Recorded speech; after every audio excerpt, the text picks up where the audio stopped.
Good afternoon, children. Welcome to our TMC virtual classroom. Myself, Suchita Telavane.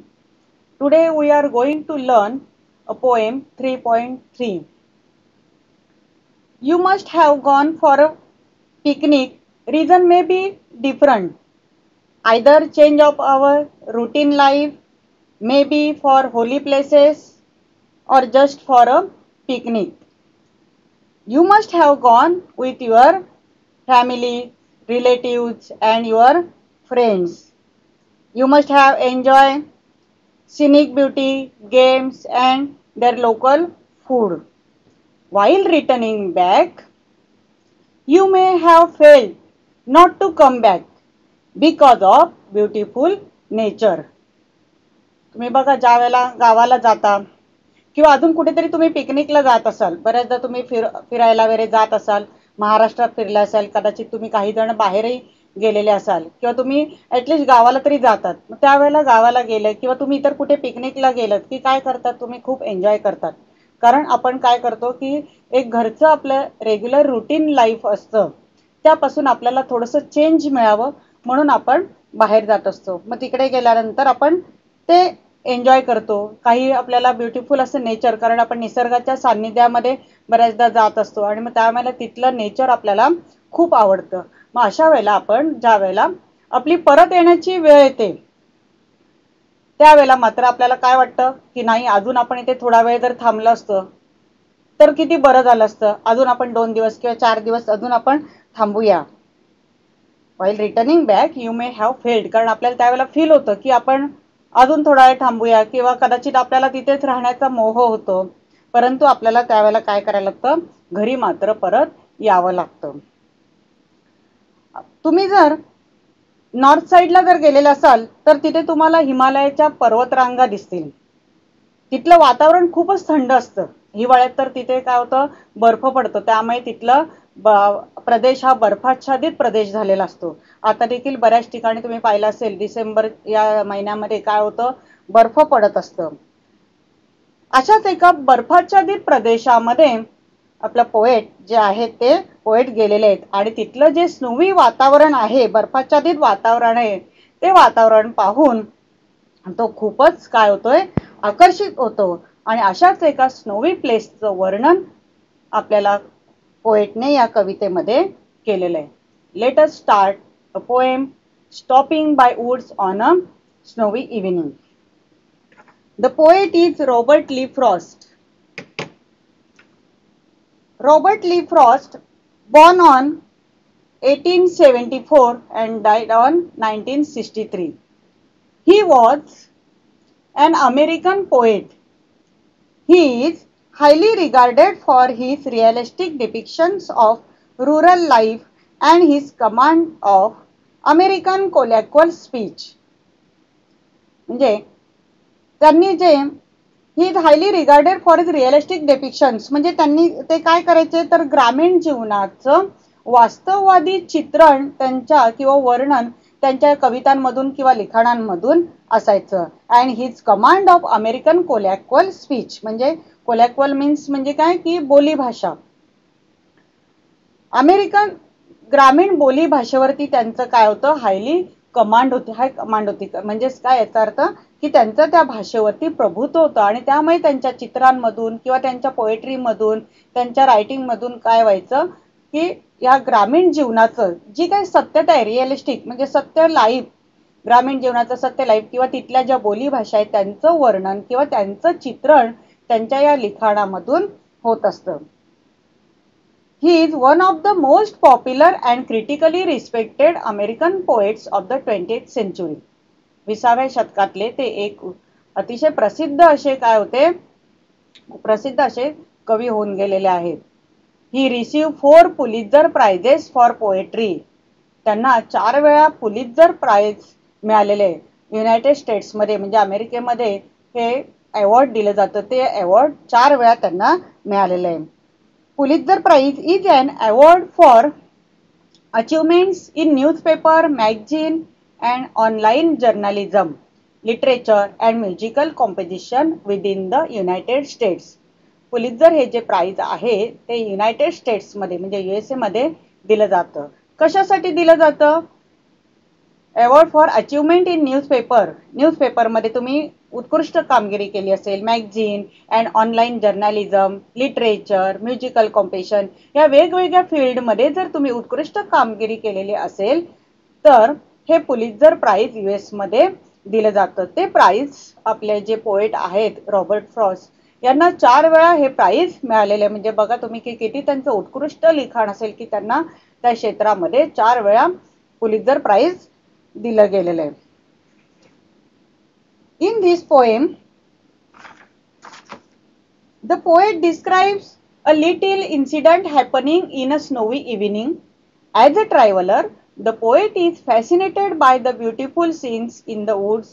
He stops to enjoy, but his mind urges him to go on. In this poem, the poet describes a little incident in a snowy evening. Snowy evening म्हणजे काय? Snow म्हणजे काय? तर बर्फ. आणि snowy म्हणजे बर्फाच्छादित अशा संध्याकाळी एक छोटासा इन्सिडेंट घडलेला आहे, छोटीशी अशी घटना घडलेली आहे. ती आपल्याला या कवितेमध्ये कवीने डिस्क्राईब केलेली आहे, त्याचं वर्णन केलेलं आहे. As a traveller the poet is fascinated by the beautiful scenes in the woods. Woods म्हणजे या ठिकाणी आपल्याला वुड्स म्हणजे जंगल किंवा वनराई. As a traveler, the poet is fascinated by the beautiful scenes in the wood. As a traveler म्हणून तो ज्यावेळेला या जंगलामधून किंवा वनराईमधून ह्या हिरव्यागार घनदाट अशा वनराईमधून ज्यावेळेला तो जात होता त्यावेळेला तिथलं ब्युटिफुल सीन्स सुंदर असं देखावा किंवा मोहक असं दृश्य पाहून तो काय होतो? फॅसिनेट होतो. द पोएट इज फॅसिनेटेड म्हणजे फॅसिनेट म्हणजे काय? आकर्षित होणे, की त्याला तिथली वनराई खूप काय होते? आवडते. He stops to enjoy, but his mind urges him to go on. He stops to enjoy म्हणजे त्याला तिथे थांबायचं होतं, एन्जॉय करायचं होतं, परंतु काय होतं? But his mind urges him to go on. कारण त्याचं मन त्याला पुढे जाण्यासाठी उद्युक्त करत होतं. हेच आपल्याला कवितेमधून कवीने सांगितलेलं आहे. Let us start the poem. Whose woods these are? I think I know. His house is in the village though. He will not see me stopping here to watch his woods fill up with snow. तुम्ही picture मध्ये पाहिलं असेल की सगळीकडे काय आहे? की बर्फ पडलेला आहे. म्हणजे बर्फाच्छादित प्रदेश आणि त्याच प्रदेशामध्ये काय झालेले पोएट गेलेले आहे. Whose woods these are? I think I know. ही वनराई कोणाची आहे हे मला ठाऊक आहे. Whose woods these are I think I know. ही वनराई कोणाची आहे, वुड्स कोणाची किंवा जंगल कोणाचं आहे, फॉरेस्ट कोणाचं आहे हे मला ठाऊक आहे. His house is in the village though. त्याचं घर काय आहे? या जंगलापासून दूर अशा खेड्यामध्ये काय आहे? त्याचं घर आहे. He will not see me stopping here to watch his woods fill up with snow. Fill up with snow. Fill up म्हणजे काय? पूर्णपणे भरणे, भरून जाणे. त्याचं जे जंगल आहे ते जंगल काय झालेलं आहे? पूर्णपणे स्नोने म्हणजे बर्फाने काय झालेलं आहे? भरून गेलेलं आहे. ती जी वनराई आहे, घनदाट असं जे जंगल आहे ते सगळं काय झालेलं आहे? तर बर्फाने भरलेलं आहे. आणि मी ते जे आहे, he will not see me stopping here. मी ते थांबलेलो आहे हे मात्र त्याला कधीच कळणार नाही. पोएट काय म्हणतोय? ही वनराई कोणाची आहे हे मला ठाऊक आहे. त्याचं घर कुठे आहे? या दूर अशा खेड्यामध्ये त्याचं घर आहे हेही मला माहिती आहे. आणि आता जेव्हा मी या वनराईमध्ये आलेलो आहे त्यावेळेला इथे काय झालेलं आहे? बर्फाने संपूर्ण ही वनराई भरून गेलेली आहे. आणि हे मनोहर दृश्य मी पाहतोय, थपकून पाहतोय, पण त्याला मात्र हे कधीच कळणार नाही.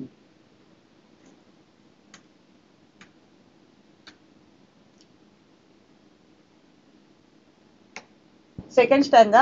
My little horse must think it cure to stop without a farmhouse near.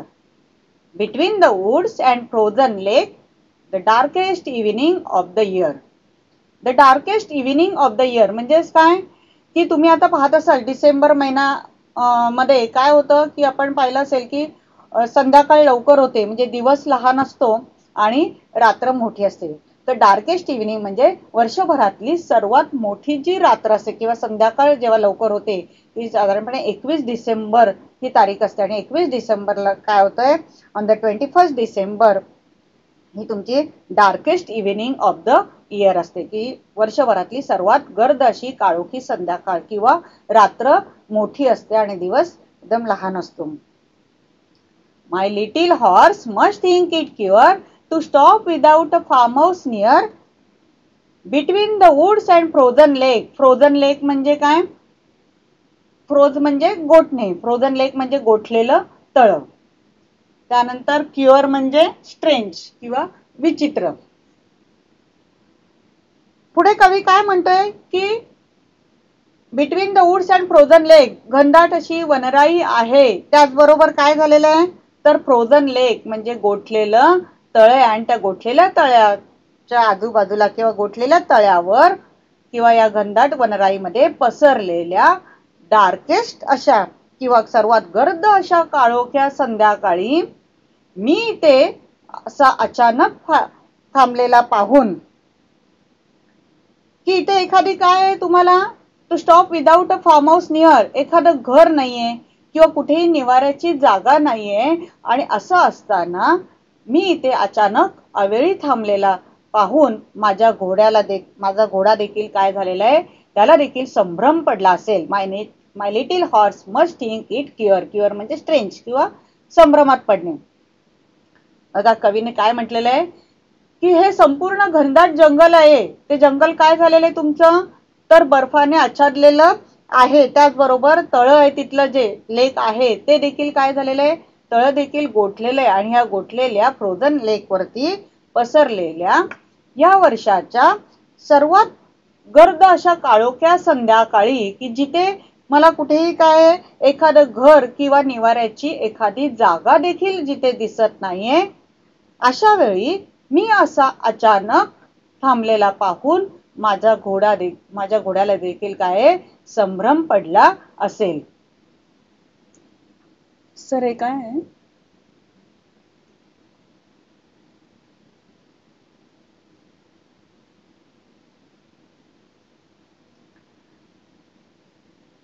My little horse must think it cure to stop without a farmhouse near between the woods and frozen lake the darkest evening of the year. Next stanza. He gives his harness bells a shake to ask if there is some mistake.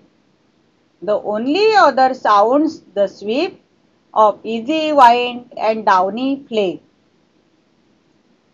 Harness bells म्हणजे काय सांगितलेलं आहे, bells tied in the neck of a horse to control it. आपण प्राण्यांच्या किंवा घोड्याच्या याच्यामध्ये काय करतो, लगाम असतं. कशासाठी लगाम ठेवलेलं असतं तर आपण त्या प्राण्याला, प्रत्येक प्राण्याच्या याच्यामध्ये आपण लगाम, बैलांना हे केलेलं असतं, बैलगाडी ज्या वेळेला चालवतो त्यावेळेला देखील आपण काय करतो तर त्यांच्या नाकामध्ये वेसण घातलेलं असतं. तसं घोड्याच्या याच्यामध्ये पण आपण त्याला लगाम म्हणतो. कशासाठी लगाम घातलेलं असतं तर त्यांना कंट्रोल करण्यासाठी. तसं इथे हार्नेस बेलचा अर्थ काय आहे, bells tied in the neck of a horse to control it, की त्याच्या गळ्यामध्ये काय केलेली आहे, एक घंटा बांधलेली की जेणेकरून काय होईल, घोड्याला कंट्रोलमध्ये ठेवता येईल. म्हणजे आपण त्याचा जर लगाम खेचला तर घोडा आपल्या कंट्रोलमध्ये राहतो. त्याचबरोबर डाउनी फ्लेक म्हणजे काय, soft feathers like snowflakes following. म्हणजे काय की अगदी खाली पडणारा भुरभुरणारा असा बर्फ तुम्ही कधी पाहिलं असेल. आपण आपल्या इथे तर आता इथे बर्फ पडत नाही, पण नॉर्थ साईडला पडतो किंवा तुम्ही टीव्ही मध्ये पिक्चर मध्ये वगैरे पाहिलं असेल कधी, की काय होतंय बर्फ पडताना असं ज्या वेळेला डाउनी फ्लेक्स असतात म्हणजे भुरभुरणारा असा बर्फ पडतो त्यावेळेला ते दृश्य अतिशय मोहक असं वाटतं. मी सिमला, कुलू मनाली किंवा काश्मीर किंवा अजून हिमाचल प्रदेशामधले जे काही प्रदेश आहेत त्या ठिकाणी जर तुम्ही गेला असाल तर तिथे तुम्हाला अशा प्रकारचं बर्फ पडताना, हिवाळ्याच्या सुमारास काय होतं, बर्फ पडताना तुम्ही पाहाल त्या ठिकाणी. He give his harness bell a shake to ask if there is some mistake. घोड्याने काय केलं, मी असं अचानक ज्या वेळेला थांबलेलो आहे या घनदाट वनराईमध्ये, वरून बर्फ पडतय, स्नोफॉल होतोय आणि कुठेही निवाऱ्याची जागा नाही, तरी देखील मी असा थांबलेला आहे आणि मला थांबलेला पाहून काय झालेलं आहे, घोड्याला देखील आश्चर्य वाटतं. म्हणून घोडा काय करतोय, ही गिव्ह हिज हार्नेस बेल्स शेक. घोडा काय करतोय की कवीच्या असं म्हणत आहे की घोडा आपल्या गळ्यातील घंटा काय करतोय, वाजवतोय आणि जणू काही त्याला विचारतोय, to ask if there is some mistake, तू इथे का बरं थांबलास, काही गडबड तर नाहीये ना, इज सम मिस्टेक, काही पुढे गडबड तर नाहीये ना, की का बरं इथे थांबलेला आहे. असा कुठेही कोणी नाहीये किंवा घनदाट जंगल आहे, तुमचं वनराई आहे, कुठेही आजूबाजूला कोणी माणूस दिसत नाही आणि अशा वेळेला मी अचानक थांबलेला पाहून घोडा काय करतोय, संभ्रमात पडलेला आणि तो मला विचारतोय की त्याच्या गळ्यातील तो घंटा वाजवतोय आणि विचारतोय की तू इथे असा का बरं थांबलायस, काही गडबड तर नाहीये ना. The only other sounds the sweep of easy wind and downy flake. त्याच वेळेला घंटेच्या किणकिणीचा म्हणजे असा आवाज, बारीक त्या घंटेचा आवाज येत होता आणि त्या आवाजाच्या जोडीला मंद वाऱ्याची झुळूक आणि त्याचबरोबर डावनी फ्लेक म्हणजे पिसासारखे हे जे हिमकण पडत होते, त्या हिमकणांचा देखील नाद ऐकू येत होता, आवाज ऐकू येत होता. जसं आपण पाहिलं असेल की पाऊस पडताना पावसाचा आवाज येत असतो, तसंच ज्या वेळेला स्नोफॉल पडतं, जे बर्फ पडत असतं, त्यावेळेला हिमकण ज्या वेळेला पडत असतात त्यावेळेला त्याचा देखील एक बारीक असा आवाज आपल्याला ऐकू येतो. म्हणून कवी असं म्हणतोय की हे ज्या वेळेला घंटाच्या किणकिणीचा नाद ऐकायला येतो, त्याच वेळेला काय होतंय, मंद अशी वाऱ्याची झुळूक आणि त्याचबरोबर पिसासारखे हे जे हिमकण पडतायत, त्या हिमकणांचा देखील कवीला काय होतोय, नाद ऐकू येतोय.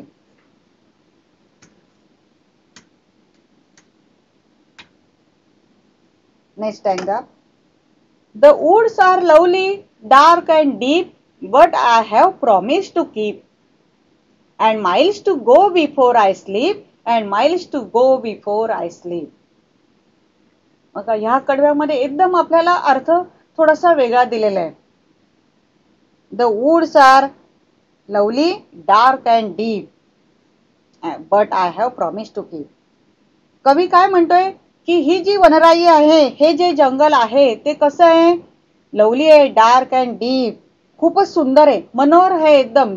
ते दृश्य पाहिल्यानंतर, गूढ सौंदर्य पाहिल्यानंतर जणू काही माझ्या मनाला भुरळ पडत आहे आणि मला इथेच काही काळ रेंगाळावं असं वाटत आहे. कारण इतकं सुंदर दृश्य होतं की ते दृश्य पाहिल्यानंतर कवीला असं वाटतं की आपण इथेच खूप वेळ काय करावं, राहावं, कारण हे दृश्य पाहून कवीच्या मनाला भुरळ पडते की इतकं सुंदर मोहक असं सौंदर्य त्या ठिकाणी आहे आणि मला इथे काही काळ इथेच रेंगाळावं असं वाटतं.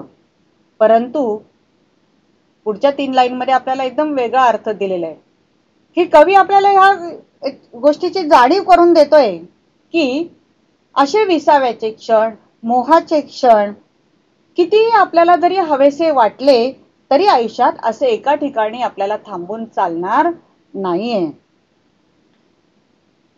But I have promise to keep, कारण आपल्याला आपण आयुष्यामध्ये काय केलेलं असतं, स्वतःला किंवा इतरांना अनेक अशी वचनं दिलेली असतात, इतरांसाठी किंवा स्वतःसाठी आपल्याला इतर अनेक कार्य पार पाडायची असतात आणि त्यासाठी आपल्याला पुढे चालतच राहायचं असतं. बघा की आपण कित्येक वेळेला काय होतं की आपण बाहेर जातो त्यावेळेला काय होतं, आपल्याला असे खूप काही मोहाचे क्षण येतात किंवा म्हणजे आपल्याला एखादी गोष्ट खूप आवडते आणि असं वाटतं की आपण तेच करावं. कदाचित आपण तुम्ही बाहेरचं जाऊ दे, पण आपण ज्यावेळेला एखाद्या लग्नाला गेलो की तुम्ही बघा की खूप जेवण वगैरे आवडतं आणि मग आवडल्यानंतर काय केलं, जर आपण खूप खात खात राहिलो तर त्याचं काय होणार, आपल्याच शरीरावरती त्याचे दुष्परिणाम होणार आहेत. म्हणजेच त्या ठिकाणी आपण काय करतो, आपल्याला काय करायला हवं तर कंट्रोल करायला पाहिजे की आपण इतकं त्याच्या आहारी जाता कामा नाही. तसंच आपल्या आयुष्यामध्ये असे बरेच मोहाचे क्षण येतील. तुम्ही आता अजून लहान आहात, पण याच्या पुढे किंवा याच्या अगोदर तुम्हाला असं बऱ्याचदा काही अशा घटना घडलेल्या असतील, पण यापुढे आपल्याला आयुष्यामध्ये काय होतात, असे बरेच मोहाचे क्षण येतात. त्या मोहाच्या क्षणाला आपण बळी न पडता आपल्याला त्यावेळेला आपण काय केलं पाहिजे, तर असं एका ठिकाणी आपल्याला थांबून चालणार नाही. जर तुम्ही तिथेच थांबलात तर काय होईल, कदाचित पुढे आपल्याला आयुष्यामध्ये अपयश येऊ शकतं. म्हणून आपण काय केलं पाहिजे, आपल्याला अशी जी इतर अनेक कार्य करायचे आहेत, but I have promise to keep, मला अशी अनेक वचनं पाळायची आहेत, मला इतरांसाठी किंवा माझ्या स्वतःसाठी मला बरंच काही पुढे करायचे आणि ते बरंच कार्य पार पाडण्यासाठी आपल्याला आयुष्यामध्ये तिथेच थांबून चालणार नाहीत, तर आपल्याला आयुष्याची वाटचाल ही पुढे चालतच ठेवायची आहे आणि ते काम करण्यासाठी आपल्याला पुढे जायचं असतं. And miles to go before I sleep, and miles to go before I sleep. इथे स्लीपचा अर्थ झोपणे असं नाहीये, तर तुमची डेथ म्हणजेच काय, आपल्या आयुष्याचा अखेरचा श्वास. ज्या वेळेला कवीने सांगितलेलं की हे वनराई आहे किंवा अरण्य आहे, ते इतकं मोहक सुंदर आहे, दृश्य सुंदर दिसत आहे आणि त्या सुंदर अशा दृश्याला तो काय झालेलं आहे, तर मोहाचे जे क्षण आहेत त्याला कवीने आपल्याला आवर घालायला सांगितलेलं आहे. परंतु त्याचबरोबर कवीने काय सांगितलेलं आहे की असे जे हे मोहाचे क्षण आहेत किंवा लोभस असे जे क्षण आहेत, त्या क्षणांची आपण तिथे न रेंगाळता काय करायला पाहिजे, तर त्या क्षणांची आठवण आपल्याला बरोबर घेऊन काय करायचे, आपली अखेरची विश्रांतीची वेळ येईपर्यंत आपण त्या आठवणी काय कराय बरोबर घेऊनच आयुष्याची वाट पुढे चालत राहायची. बघा किती छान सांगितलेलं आहे कवीने की हे जे आपण म्हटलेलं आहे की त्यांनी खूप सुंदर मोहाचे क्षण आहेत, खूप त्याला निसर्गामध्ये निसर्गाच्या सानिध्यामध्ये राहावंसं वाटतं, खूप ती घनदाट वनराई त्याला आवडलेली आहे, बर्फ पडतोय, सगळं काही सौंदर्य जे आहे ते खूप त्याच्या मनाला भुरळ घालतं आहे आणि त्यामुळे त्याला तिथेच थोडा वेळ क्षण थांबावंसं वाटतं. पण हे मोहाचे क्षण आपल्याला काय कितीतरी हवेसे वाटले तरी आपल्याला पुढे चालत राहायचंय, परंतु त्याचबरोबर आपण हे असे जे मोहाचे क्षण आहेत त्याच्या ज्या आठवणी आहेत त्या आठवणी आपल्याला काय करायच्या आहेत, बरोबर घेऊन अखेरची विश्रांतीची वेळ येईपर्यंत म्हणजे आपले मृत्यू येईपर्यंत आपण त्या आठवणी काय करायचे, आपल्या बरोबर घेत घेत पुढे चालतच राहायचे किंवा आयुष्याची वाट चालतच राहायची. म्हणजे आयुष्य संपेपर्यंत अशा आपल्याला आयुष्यामध्ये भरपूर क्षण येतील की आपण ते क्षण आपण कधी हे करू नये किंवा सोडू नये किंवा आपण तिथे तिथेच राहून थांबावं, असे मोहाचे क्षण आपल्या आयुष्यात बऱ्याचदा येतील. तुम्ही अजून खूप लहान आहात, पुढे पुढे जसं जसं आयुष्य वाढेल तस तसं मोठे व्हाल तस तसं तुम्हाला काय होईल, असे मोहाचे क्षण किंवा असं कुठेतरी तुम्ही गेलेलात आणि खूप छान तुम्हाला रम्य वातावरण केलं आणि तिथून तुम्हाला परत यायची इच्छा होणार नाही, परंतु आपल्याला असं करून चालणार नाहीये, कारण आपलं आयुष्य हे तेवढ्या पुरतच नाहीये, तर आपल्याला आयुष्यामध्ये बरंच काही पुढे करायचं असतं आणि आयुष्याची वाट ही आपल्याला चालतच राहायची. माणसाला तिथेच थांबून चालत नाही, जो थांबला तो संपला असं आपण म्हणतो. म्हणून तिथेच न थांबता आपण काय करायचे, आयुष्याची वाट चालतच राहायची असं कवीने म्हटलेलं आहे. मग किती सुंदर कवितेमध्ये अर्थ दिलेला आहे की कशा पद्धतीने कवी निसर्गाच्या सान्निध्यामध्ये जातोय, त्याला ते निसर्ग कसं आवडतंय, पण त्याच वेळेला तो काय विचार करतोय की इथे आपल्याला थांबून चालणार नाही, तर आपल्याला पुढे आयुष्यामध्ये वाटचाल करायचीच आहे. कविता अतिशय सोपी आहे आणि खूपच छान अशी आहे. तुम्ही जर असे पुढे कुठे गेलात तर तुम्हाला अशा प्रकारचं स्नोवी वातावरणात जर तुम्ही गेलात किंवा जिथे बर्फ पडते अशा प्रदेशामध्ये गेलात तर खूपच तुम्ही त्या ठिकाणी एन्जॉय करा. निसर्गाचा आस्वाद आपल्याला घेता आला पाहिजे. आता आपण पुढे प्रश्नोत्तर पाहूया.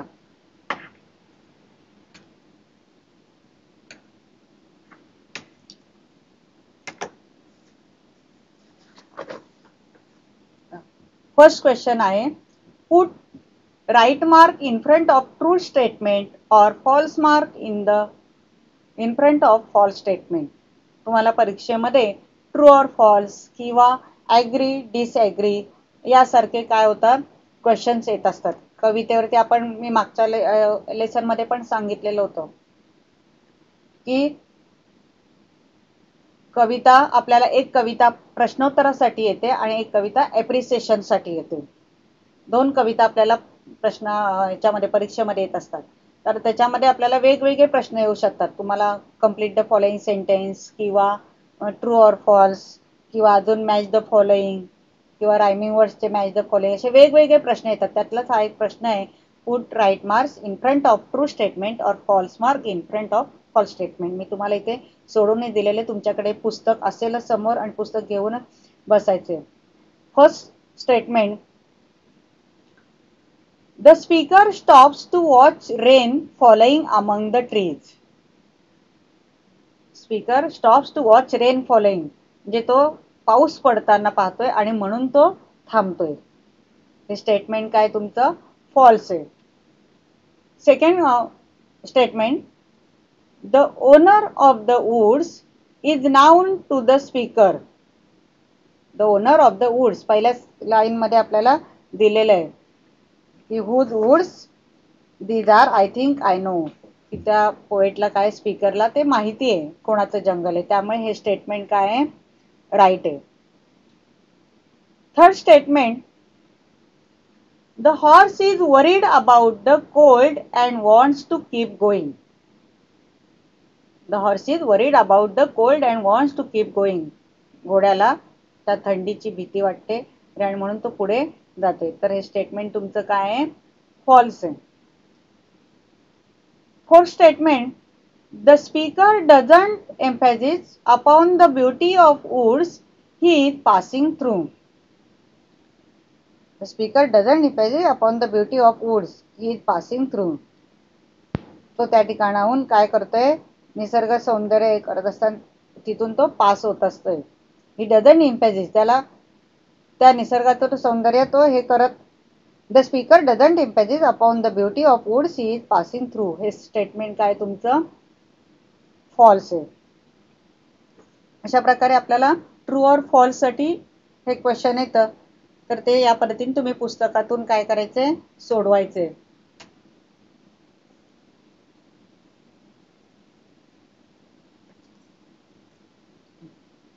त्यानंतर सेकंड क्वेश्चन आहे. Tell whether the rhyme scheme of the following stanzas is right or wrong. For the wrong rhyme scheme give the correct one. आपल्याला ॲप्रिसिएशन साठी देखील राईम स्कीम विचारले जातात. त्याचबरोबर कधी कधी कवितेमध्ये क्वेश्चन आन्सर्सला ज्या वेळेला कविता येते त्यावेळेला देखील तुम्हाला अशा प्रकारचे राईम स्कीम तुम्हाला विचारले जातात. यामध्ये त्यांनी काय केलेलं आहे तर प्रत्येक स्टँजा वाईज राईम स्कीम दिलेले आहेत आणि ते तुम्हाला राईट आहेत की रॉंग आहेत आणि रॉंग असतील तर ते तुम्हाला राईट करून लिहायचे. तर फर्स्ट स्टँजा आहे तुमचं AABA. मी तुम्हाला लास्ट पोएमच्या वेळेला देखील सांगितलेलं होतं की राईम स्कीम अतिशय सोपे असतात. कशा पद्धतीने आपण सोडवतो तर कवितेचे शेवटचे जे लाईनचे जे शेवटचे वर्ड्स असतात म्हणजे आपण रायमिंग वर्ड्स म्हणतो ते रायमिंग वर्ड्स जे जोडून आलेले असतात त्या लाईनच्या पहिल्या अक्षराला आपण काय करतोय ए हे नाव देतो. पहिल्या वर्ड्सला आपण ए हे नाव देतो. आता इथे बघा तुम्ही पहिले कविता जर पुस्तक तुम्ही समोर घ्यायचे आणि पुस्तकात पाहायचंय की नो दो हिअर स्नो. तर बघा नो दो हे काय तुमचे तर रायमिंग वर्ड्स आहेत म्हणून आपण त्याला काय केलंय नो ला ए नाव दिल्यानंतर दो हे देखील काय होतंय त्याला जोडून येते म्हणजे यमक साधणारे शब्द आहेत आणि म्हणून आपण त्याला देखील काय करणार आहोत ए हे नाव देणार आहोत. त्यानंतर पुढे हिअर हे तुमच्या नो ला किंवा दो ला राईम होत नाहीये आणि त्यामुळे त्याला आपण बी हे त्याच्या एच्या पुढचं लेटर काय बी हे लेटर आपण नाव त्याला देणार आहोत. त्यानंतर पुढे स्नो चौथं वर्ड आहे स्नो देखील काय होते नो दो स्नो हे तुमचे राईम्स आहेत आणि म्हणून त्याला आपण पुन्हा नो ला ए नाव दिले राईम स्कीम दिल्यामुळे आपण शेवटच्या स्नोला देखील काय करणार आहोत ए नाव देणार. त्यामुळे आपलं हे जे स्टँगा मधलं पहिलं जे राईम स्कीमचं जे राईम स्कीम दिलेलं आहे ते काय तुमचं राईट आहे. राईट असेल तर राईट फक्त लिहायचं आणि तसंच ठेवायचं. आता सेकंड स्टँजामध्ये त्यांनी दिलेले BBCB. आता हे तुमचं रॉंग आहे आणि ते रॉंग असेल तर तुम्हाला काय करायचंय राईट करून लिहायचे. It is AABA. AABA कसं आहे बघा की सेकंड स्टँजामध्ये रायमिंग वर्ड्स काय तुमचे तर क्युअर नियर लेक इयर हे चार तुमचे शेवटचे शब्द आहेत. तर त्यामध्ये क्युअर नियर हे तुमचे काय झालेले आहेत रायमिंग वर्ड्स आहेत जोडून आलेले शब्द आहेत किंवा आपण त्याला यमक साधणारे मराठीतून यमक साधणारे शब्द म्हणतो. म्हणून क्युअर नियर त्याला आपण पुन्हा काय करणार आहे प्रत्येक स्टँजाच्या फर्स्ट लाईनला आपण काय करतोय, ए हेच राईम स्कीम देतो. मग क्युअरला आपण पुन्हा काय करणार, ए राईम स्कीम दिलं, क्युअर नियर, त्याला रायमिंग वर्ड्स तुमचं जोडून येते म्हणून त्याला पण पुन्हा आपण काय केलं, नियरला एच हे राईम स्कीम दिलेले. त्यानंतर थर्ड तुमची लाईन आहे, त्यामध्ये आहे लेक. लेक हे तुमचं क्युअर नियरला जोडून येत नाही किंवा रायमिंग वर्ड्स नाही आहेत, सेम उच्चार नाहीये आणि म्हणून ते वेगळं असल्यामुळे त्याला आपण काय करणार आहोत, बी हे नाव दिलेलं आहे. त्यानंतर फोर्थ वर्ड आहे लास्ट लाईनला इयर. इयर हे तुमचं पुन्हा काय होतंय, क्युअर नियर इयर हे तिन्ही काय होत आहेत, रायमिंग वर्ड्स येत आहेत आणि म्हणून त्याला क्युअरला आपण ए नाव दिल्यामुळे शेवटच्या लेटरला पण काय करणार आहोत, आपण ए नाव देणार आहोत, की जेणेकरून तुमचं काय झालं की सेकंड स्टँजाची जी जोडी तुम्हाला दिलेली बी बी सी बी ती रॉंग आहे आणि ए ए बी ए हे सेम तुमचं काय होणार आहे, राईम स्कीम होणार आहे. त्यानंतर थर्ड स्टँजा आहे सी सी डी सी, हे पण काय तुमचं रॉंग आहे. It is A A B a. Generally कवितेमध्ये पोएममध्ये राईम स्कीम असतात ते सर्व स्टँजांना सेम असतात. फार कधीतरी अपवादात्मक हे काय होतं की एखाद दुसरा स्टँजा हा वेगवेगळे राईम स्कीम येतात. आता इथे देखील तिसरा स्टँजा जो आहे आपला त्यामध्ये देखील काय केलं आहे, रॉंग आहे. It is A A B A. पुन्हा आपण ते वर्ड्स पाहूया. Third stanza, first line shake, mistake, sweep, flake. आता बघा शेकला आपण फर्स्ट लाईनला पुन्हा ए नाव देणार आहोत, ए राईम स्कीम देणार आहोत. शेक, मिस्टेक, पुन्हा ए ए होणार कारण ते राईम वर्ड्स आहेत. स्वीप हे तुमचं वेगळं झालं, त्याला राईम यमक साधलं जात नाही म्हणून त्याला आपण बी नाव दिलं आणि त्यापुढे पुन्हा फ्लेक याला काय करणार आहोत, आपण ए हे नाव देणार आहोत. म्हणजे ए ए बी ए सेम तुमचे राईम स्कीम तिन्ही स्टँजाला येत आहेत, ए ए बी ए. त्यानंतर लास्ट स्टँजा आहे डी डी ई डी, हे पण तुमचं रॉंग आहे. It is A A A ए. त्याचे चारही तुमचे काय लाईन्सला राईम स्कीम काय आहे, तर ए ए ए ए सेम आहे. पण बघा फर्स्ट लाईन डीप, डीपला आपण ए दिलं. डीप, कीप, स्लीप, स्लीप हे सेम उच्चार होणारे रायमिंग वर्ड्स आहेत म्हणून त्याला आपण राईम स्कीम काय देणार आहोत, एकच देणार आहोत, ए ए ए ए. कळलं, हा फक्त जो फोर्थ स्टँजा आहे त्या ठिकाणी आपण काय आहे तुमचं राईम स्कीम वेगळं आहे. राईम स्कीम हा प्रश्न खूप सोपा आहे. मी लास्ट टाइम देखील तुम्हाला याचं सर्व माहिती सांगितली होती आणि आता देखील पुन्हा सांगते. म्हणजे 1 मार्क तुमचा इझिली कवितेच्या प्रश्नामधला तुम्हाला मिळतोय. खूप सोपा असा प्रश्न येतो.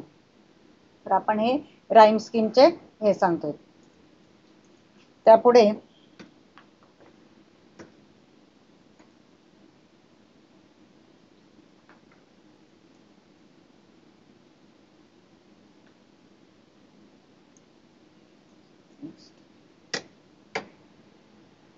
त्यानंतरचा प्रश्न आहे तुमचा give your on rhyming words for the following. तुम्हाला इथे रायमिंग वर्ड्सच्या जोड्या तुम्हाला परीक्षेला लिहायला लागतात. इथे तुम्हाला ओन लिहायचे वर्ड, कवितेतलेच वर्ड लिहायचे नाहीयेत. हाऊस, माऊस, तुम्ही काही अजून त्याच्या पुढे जोडून येणारा शब्द राईम्स लिहू शकता. वुड्स, गुड्स, इजी, बिजी, त्यानंतर wind, kind, rind, dark, bark, watch, watch, notch, तुम्हाला जे त्या जोडून येणारे जे शब्द असतील ते तुम्ही काय करू शकता, त्या ठिकाणी जोडू शकतात. हे खूपच सोपा हा प्रश्न आहे, तो सोडू शकता तुम्ही. त्यानंतर पुढचा क्वेश्चन आहे match the lines of the poem with their figures of speech. Figures of speech आपल्याला ॲप्रिसिएशन ज्या वेळेला लिहायला येतं कवितेचं त्यावेळेला आपल्याला त्याची फक्त नावं द्यायची असतात आणि कधी कधी आपल्याला प्रश्न काय येतो, लाईन्स दिलेले असतात आणि त्याला मॅच करायचं असतं फिगर्स ऑफ स्पीच. तसं आता इथे तुम्हाला काय दिलेलं आहे, मॅच द लाईन्स करायचे. ग्रुप ए मध्ये लाईन्स दिलेले आहेत आणि ग्रुप बी मध्ये तुम्हाला फिगर्स ऑफ स्पीच दिलेले आहेत. Whose woods these are I think I know, हे जे तुमचे लाईन आहे त्याला कुठलं तुमचं होणार आहे, तर इन्व्हर्जन. इन्व्हर्जन अलंकार म्हणजे काय, थोडक्यात मी पुन्हा एकदा त्याची माहिती सांगते. इन्व्हर्जन म्हणजे काय की शब्दांचा क्रम अयोग्य पद्धतीने दिलेला असतो. Whose wood these are I think I know, थोडंसं क्रम काय आहे हा वेगळा दिलेला असतो, अयोग्य पद्धतीने दिलेला असतो किंवा क्रम बदलून दिलेला असतो, तेव्हा तिथे इन्व्हर्जन हा अलंकार होतं किंवा इन्व्हर्जन हे फिगर्स ऑफ स्पीच होतं. म्हणून पहिल्या ग्रुप ए ला जोडी कुठली येणार आहे तुमची? C, inversion. त्यानंतर the woods are lovely dark and deep, त्याला कुठलं येणार आहे तुमचं? ए, ॲलिट्रेशन. ॲलिट्रेशन म्हणजे काय तुमचं? इथं ॲलिट्रेशनचा अर्थ काय होतं, कसं ओळखायचं? तर लगत येणाऱ्या शब्दांच्या ध्वनींची सुरुवात ही समान व्यंजनाने होते. जे लगत येणारे पाठोपाठ येणारे शब्द आहेत, म्हणजे इथे बघा dark and deep, D D हे रिपीट झालेले आहे. ज्या वेळेला लगत असे शब्द येतात किंवा पाठोपाठ जेव्हा शब्द येतात, त्या शब्दांच्या ध्वनींची सुरुवात ज्या वेळेला व्यंजनाने होते, त्यावेळेला त्याला आपण काय म्हणतो? ॲलिट्रेशन हे फिगर्स ऑफ स्पीच म्हटलं जातं. तर तुमचं सेकंड जे आहे ते काय येणार? ॲलिट्रेशन येणार. त्यानंतर थर्ड आहे and miles to go before I sleep, and miles to go before I sleep. थर्डला तुमचं डी येणार आहे, रिपिटेशन. रिपिटेशन म्हणजे काय तुमचं? की कवितेमध्ये काही शब्द किंवा काही ओळी यांची पुनरावृत्ती झालेली असते, म्हणजे त्याच ओळी पुन्हा आलेल्या असतात किंवा तेच शब्द पुन्हा आलेले असतात, त्यावेळेला त्या ठिकाणी रिपिटेशन हा अलंकार होतो. म्हणून थर्ड आहे ते तुमचं रिपिटेशन येणार आहे. आणि फोर्थ लाईन आहे my little horse must think it queer, हे तुमचं आहे पर्सनिफिकेशन. पर्सनिफिकेशन म्हणजे काय? की यामध्ये काय होतं? त्या अलंकाराचा अर्थ काय होतोय? की एखाद्या अमानवी घटकाला किंवा एखाद्या निर्जीव घटकाला किंवा प्राण्याला मानवाचे गुणधर्म दिले जातात. म्हणजे या ओळीमध्ये आपण काय केलेलं आहे? हॉर्सला इट क्युअर. क्युअर म्हणजे तो काय करतोय? चमत्कारिक असा वागतोय. ज्यावेळेला अशा प्रकारचे वाक्यरचना केलेली असते की ज्यामध्ये एखाद्या अमानवी घटकाला किंवा एखाद्या निर्जीव घटकाला, प्राण्याला ज्यावेळेला मानवाचे गुणधर्म दिले जातात, त्यावेळेला त्या ठिकाणी पर्सनिफिकेशन हे फिगर्स ऑफ स्पीच होतं. म्हणून चौथी लाईन जी आहे तुमची ती कसली आहे? तर पर्सनिफिकेशन असं त्या ठिकाणी होतं. अशा प्रकारे तुम्हाला पेपरमध्ये तुम्हाला एकतर मॅच द फॉलोइंग किंवा काही वेळेला लाईन अलंकाराची नावं दिलेली असतात, त्याच्यासाठी तुम्हाला लाईन्स लिहायच्या असतात किंवा लाईन्स दिलेले असतात आणि तो अलंकार तुम्हाला फिगर्स ऑफ स्पीच द्यायचं असतं किंवा ॲप्रिसिएशनसाठी आपल्याला फक्त नावं द्यायची असतात की या कवितेमध्ये कुठले कुठले अलंकार आलेले आहेत.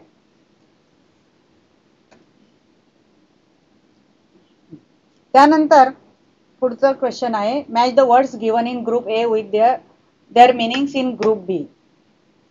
वर्ड्स दिलेले आहेत आणि त्याचे मिनिंग्स दिलेले आहेत. Mistake, downy flakes, woods, queer. आणि इकडे बी मध्ये तुम्हाला त्याचे मिनिंग्स दिलेले आहेत. व इथे खाली मी सोडवूनच दिलेलं आहे. मिस्टेक त्याला तुमचं काय येणार? एरर म्हणजे चूक. डाउनी फ्लेक्स म्हणजे तुमचं हिमकण जे पडतात ते, त्याला सॉफ्ट स्नो फॉलिंग. त्यानंतर थर्ड आहे वुड्स. वुड्सला तुमचं जंगल आणि क्युअर म्हणजे स्ट्रेंज. अशा प्रकारे तुमचं पुढचे हे जे मिनिंग्सचे जे असतात, हा देखील प्रश्न तुम्हाला परीक्षेला अशा पद्धतीने येत असतो. म्हणजे वेगवेगळे कवितेवरती 5 मार्काचाच प्रश्न असतो, पण त्यामध्ये तुम्हाला कधी ट्रू ऑर फॉल्स, कधी मॅच द फॉलोइंग, कधी रायमिंग वर्ड्स किंवा रायमिंग स्कीम किंवा फिगर्स ऑफ स्पीच असे वेगवेगळ्या टाईपने तुम्हाला कुठले तरी प्रश्न विचारले जातात. तर त्यानंतर नेक्स्ट क्वेश्चन आहे complete the following web diagrams bye adding suitable describing words in the boxes. आपल्याला या टाईपचं देखील काय होतं? वेब डायग्राम आपल्याला परीक्षेला दिलेला असतो आणि वेब डायग्राम मध्ये आपल्याला जसं डायग्राम दिलेलं आहे त्याच पद्धतीने आपल्याला यायचं असं नाही. तर काही मुलं काय करतात की शब्द लिहितात आणि त्याच्या पुढे कंटिन्यू करत असतात, म्हणजे एकाच लाईनला लिहितात. तर तसं न करता आपल्याला जे डायग्राम दिलेलं आहे त्याच डायग्राम मध्ये आपल्याला तसंच डायग्राम आपल्याला आन्सर शीट मध्ये काढायचं असतं. आणि ते करताना काय करायचं असतं? तर आपल्याला मध्ये एक क्वेश्चन दिलेलं असतं आणि बाजूला तुम्हाला एक उदाहरण सोडून दिलेलं असतं. त्यामध्ये वेब डायग्राम मध्ये कधी कधी तुम्हाला नाउन्स दिलेले असतात, कधी ॲडजेक्टिव्ह असतात. ते ओळखून तुम्ही काय करायचं असतं? बाकीचे वर्ड्स त्या डायग्राम मध्ये भरायचे असतात. आता तुम्हाला इथे इव्हिनिंग दिलेलं आहे आणि इव्हिनिंगला डार्केस्ट हा शब्द दिला. आता डार्केस्ट म्हणजे तुमचं ॲडजेक्टिव्ह झालं की संध्याकाळ कशी आहे? तर काळोखी संध्याकाळ. म्हणून मग त्या याला काय करायचे? तुम्हाला तशाच प्रकारचे शब्द भरायचे. डार्केस्ट इव्हिनिंग, त्यानंतर pleasant evening, gloomy evening, last evening, every evening, असे वेगवेगळे तुमचे शब्द होऊ शकतात त्या ठिकाणी.